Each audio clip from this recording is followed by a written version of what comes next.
Every body is different. And with today's fitness space being pretty confusing to our population and being dominated by so many fitness gurus pushing people way too hard than they should be, it can put us at risk for injury and not knowing when to stop. So the question is, how do you know what is too much? And how do you know what is not enough?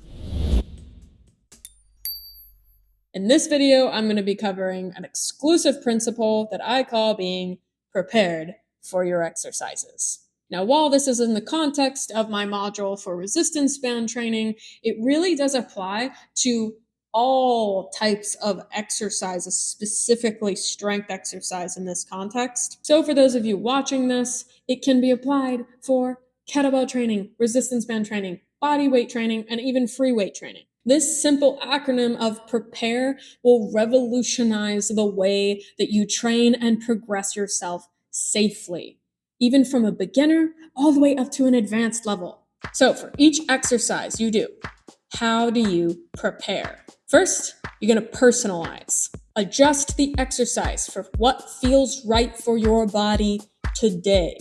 In this program, I'm going to be teaching you progressions and regressions of specific exercises. And as always, of course, note that if any exercises are either way too easy or way too hard, including the progressions and regressions of them, and you feel you need a bit more personalized guidance, I do offer that for my one-on-one online coaching.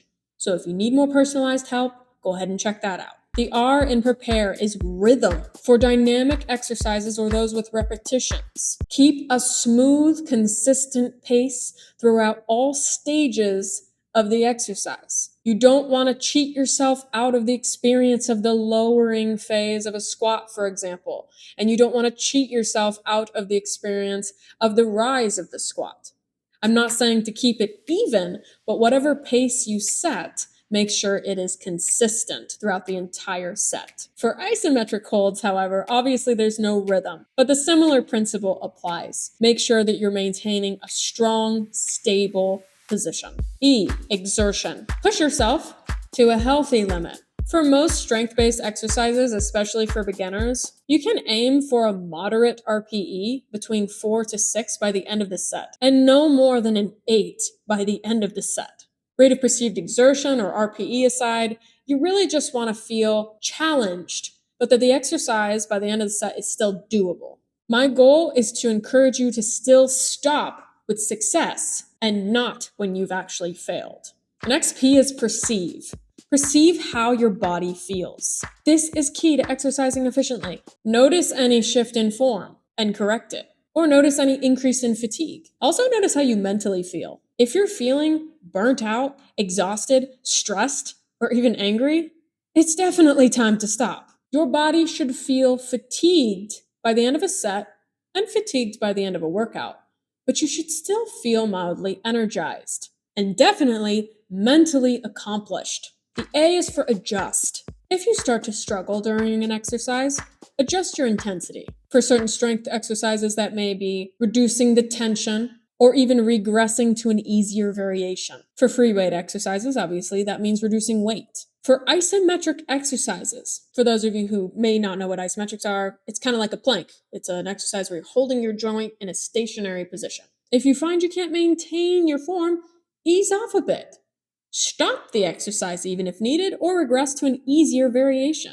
The last R is for rest. For all my exercises, I will have a timer on screen to help guide you. We will do the exercises with you for a specified amount of time, but please don't feel like you have to go alongside us until the end of the timer. You can always end early if needed. Similarly, I'll always provide a buffer time after the initial timer, just in case you either need to continue on to reach the optimal level of fatigue so that you feel challenged but everything's still doable with proper form, or you use that buffer time as a rest. The last E is end. Know when to stop, know when to end. If your form begins to fail, either regress or stop entirely. It's okay. If fatigue becomes excessive, similarly, it's time to stop or regress. It's okay. Never compromise form or battle through pain for the sake of finishing a set. So there you have it. If you follow my prepare guidelines for my entire series, or just for your own workouts you're doing by yourself,